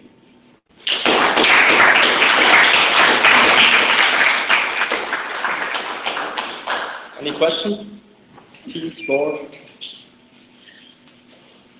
Did you think about your willingness to fight climate change, and how much would you like it? I don't know. Yeah, how much? I mean, I think you asked about the correlation between the group you're in and your LGBTQ. I mean, just think of yourself as an individual, and then think how much my answer is influenced by the people around me and the society. I think in general, being in RESD, your answer goes all the way. So if I can ask how much. Okay, let's make it concrete. Assume that he's giving you $450. Yeah, that was the. Keep it for yourself, or put it all in the offset, or half and half, quarter, three-quarter. Okay, lovely. This is under observability. So imagine that you can do it anonymously. And then you asked me about the difference between being in this group or being an individual. No, how much will you pay? I mean, before just thinking how much would you like to pay without thinking that you are a part of RESD or whatever, okay. And then think out of this money that I'm going to give, how much is, I don't know, influenced or biased or determined by the fact that I am a RESD student, I come from the Netherlands. That decreases it a bit. I would say like maybe 300, Okay. and at least 100 is determined by group. The average admission was 225, I think. Something. Yeah, exactly. This is half, exactly half. Yeah. Someone else. We wanted to propose also, you know, Marcus was pushing to Looking for some interactive game, but I think it was too much. I have a question about the methodological criticism you have. If you go back to that OLS slide, I think you're reading this chart. So people were either in the behavior or in the norm treatments, right? So you're not, you know, it's done properly, right? You should only include one because you could only be in one treatment or in the control. Okay. So you know one, but that, you know, you could also do an experiment where you expose people both to empirical beliefs, that's a behavior belief, and to social norms about what others think that should be done. But here they kept it separate, so that's fine. Perfect. Other questions? Also, people on Teams, feel free to ask. They don't bite. No? Okay, thanks again. Well done. And now we go to group 9. Yeah, very good. Group 9. Hi, Professor. We are all doing it from home. Okay, so who should I give the privileges? Should it be to you? Yeah, I will start and I will present. Okay, let me do that. Just a sec.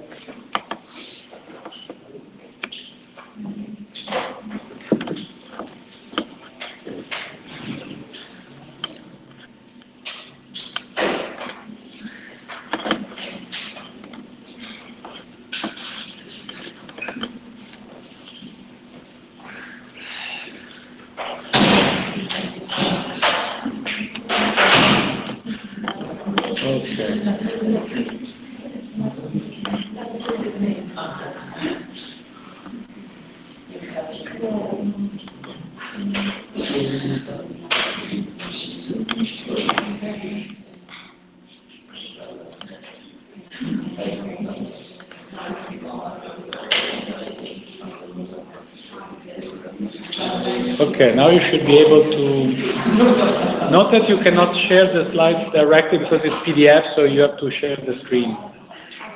Okay. Here. Okay. Can you all see that?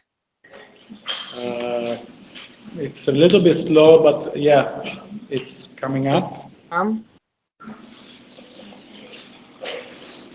Is it not working? Yeah, now we can see. Okay. If you can click on the, okay, never mind. Yeah, that's fine. Yeah, I got it. Okay. Yes. So, good afternoon, everybody. My group, as you can see, is made up of Isabel, Osmani, and me, Petra. I will start by presenting and introducing our paper, and then my colleagues will talk about the experiment more in detail. So the title of our paper was Are People Conditional Cooperative? Evidence from a Public Goods Experiment. So we got some pre-existing evidence that shows that people normally cooperate much more than predicted by standard economic theory, both in public games and in reality. And also that the observed cooperation is heterogeneous and also declining over time. So we got one main assumption from those evidences, which is that there are some individuals who will be called conditional cooperators from now onwards, who are willing to contribute more to a public good the more others contribute.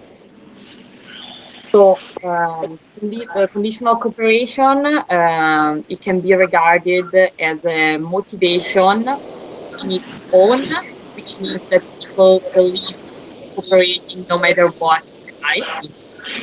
Or it can also be a consequences of some fairness preferences like altruism, moral in epic aversion, or reciprocity.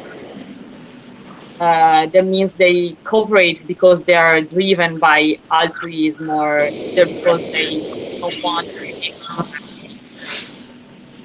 So we have three main goals in this experiment. The first one was to study the importance of conditional cooperation in one-shot public game. Second one is to understand in which measure conditional cooperation can influence an individual's decision. And the third one, which is also the most important one, is to analyze the reason behind the declining contribution in almost all public goods experiments. So our experiment, in brief, has been conducted using a variant of the strategy method that I will explain, which directly elicits subject willingness for conditional cooperation. And how does it do? So actually individuals had to indicate for each average contribution level of other group members how much they want to contribute to the public good. So our experiment is actually based on two main theories of the public goods. So the first part of our experiment is based on a standard linear public good game, where actually subjects are given an endowment and they only have to decide how much to invest or how much to save.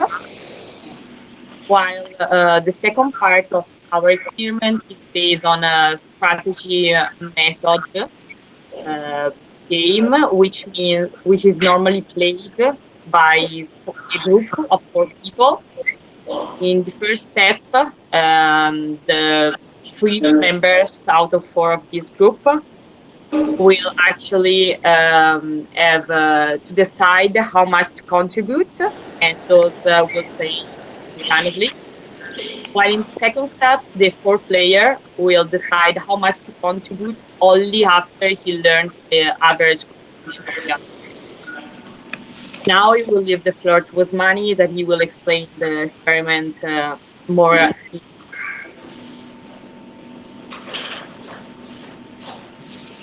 Thank you, Petra, and welcome you all. The next slide, please. Okay. The experiment was taken place in the computerized lab of the University of Zurich, and they used a experimental software named Z3 to analyze the subjects' activities. Subjects were first and second year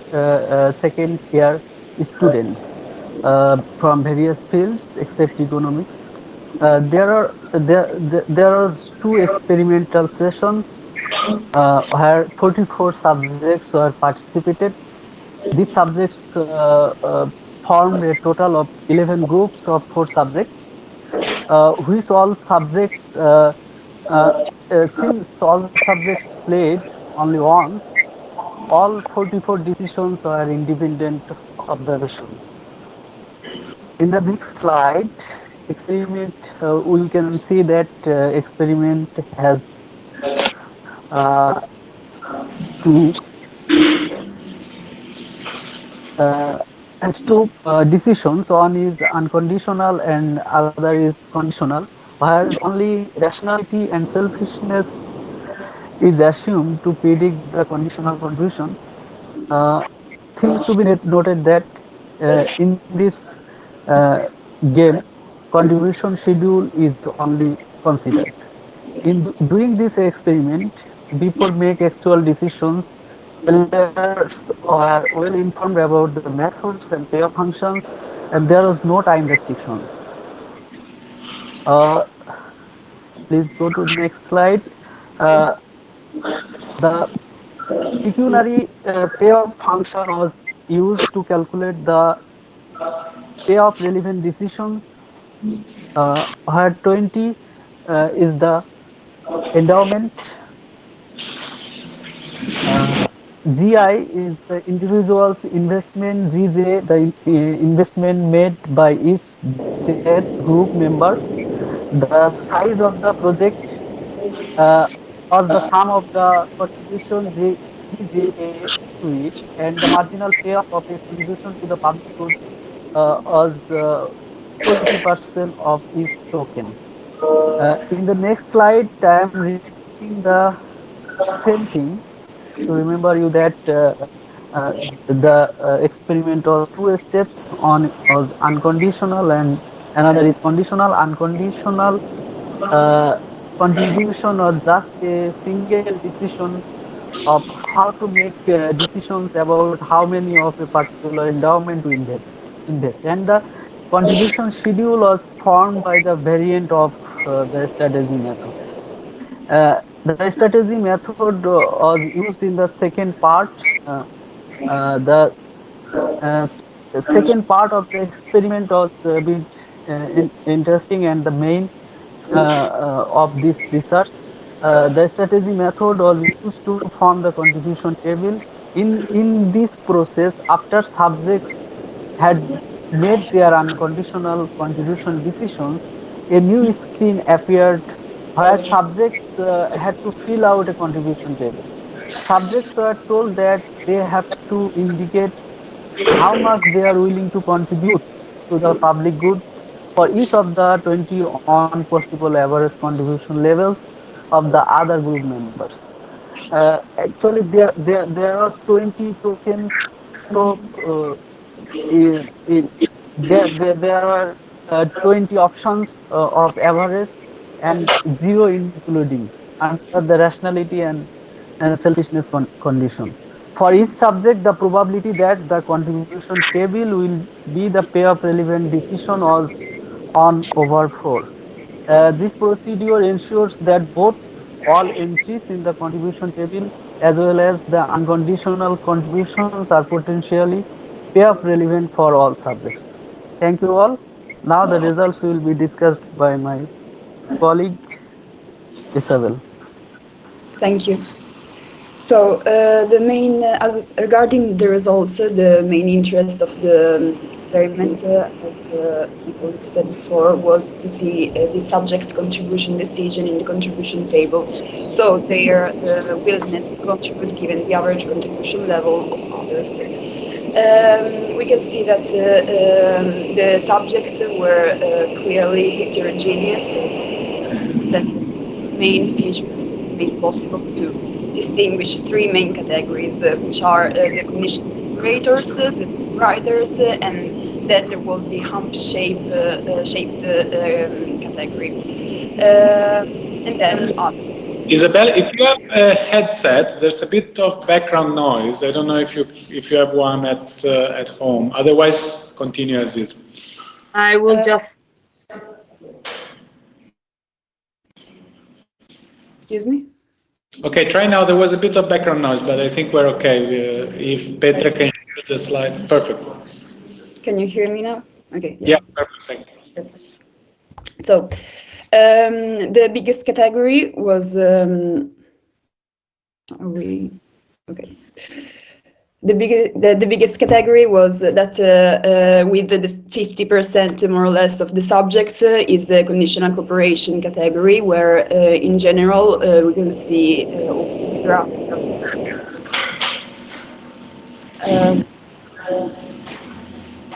Are you still hearing me? Because I hear a loud noise.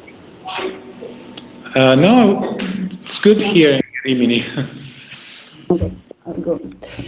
So in general, we can see that there is an increase in a weekly monotonic trend. Some of them were perfectly conditional operators, but others showed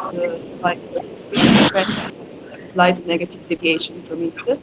But on the whole, we had a positive experiment rank correlation coefficient, which is a statistic measure of strength and direction of association between two ranked variables.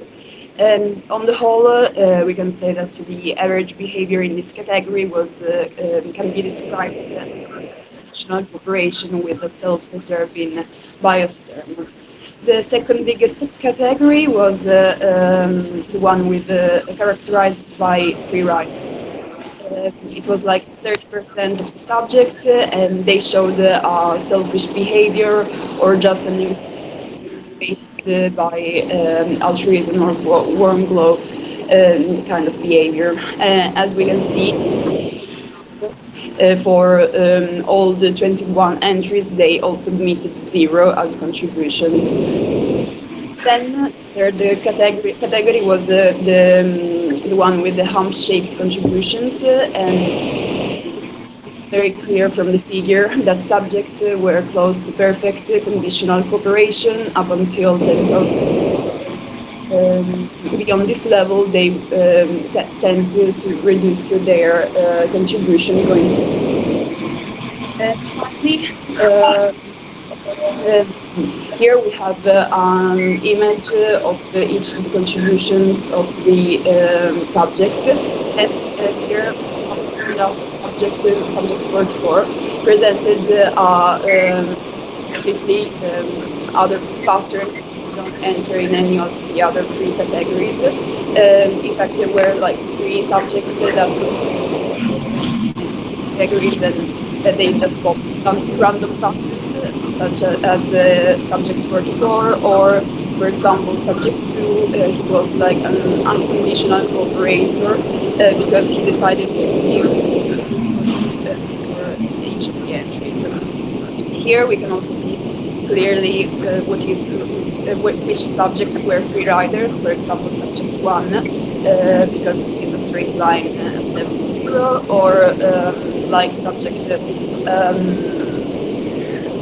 5 was really a shaped contribution form. And then, for example, subject 9, it is an increasing straight line. It is really a conditional cooperator. It is interesting to say that although they all knew that it was that they were going to play once, they were not just characterized by free riding, but the contribution is completely increasing in the average contribution. Finally, concerning additional contribution that was asked primarily, it is possible to see that the total average of all 44 conditional decisions is 6.7 tokens, which corresponds to 33.5% of the total. Now, Petra.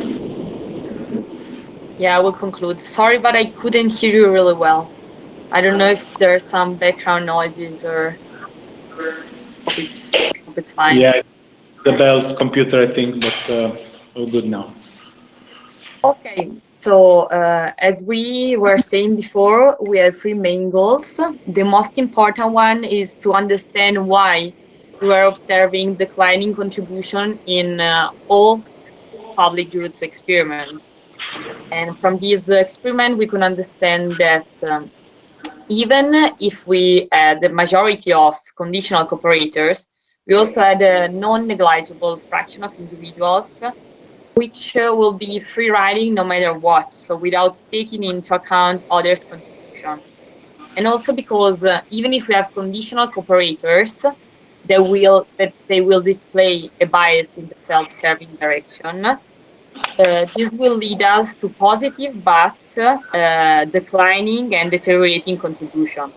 So, despite of majority of conditional cooperators, of course with a bias in selfish direction, free riding will usually influence the decline of cooperation under condition of uncertainty. So thank you guys for the attention. Hope the background noise wasn't too bad. We got here 3 questions. I don't think we have time. Anyway, I'll let you just read it quickly. So do you find yourself in any of the 3 categories mentioned in this experiment? Do you think that the results of this game would be different if played more than once? And also, do you think that by studying this experiment, we are going to be influenced by the results and change our behavior later on in other experiments? Thank you. Thank you.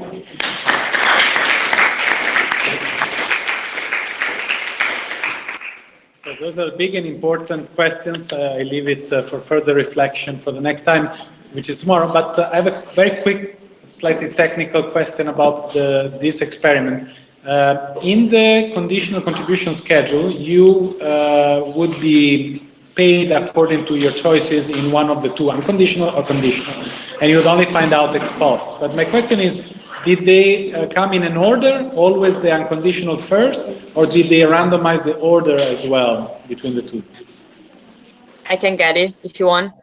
They so they always get the first step, they get unconditional. So they were just asked about how much to contribute, and then they will play the same game, but with the contribution table. So it was just consequential, but they didn't have an interaction. Neither they do know something about others' contribution. They only get this table, this contribution table, where they got all the average contribution from 0 to 21. Unconditional first. Yeah. Thanks. Well done. We're out of time. I see you tomorrow. Thank you. Sorry. Bye-bye.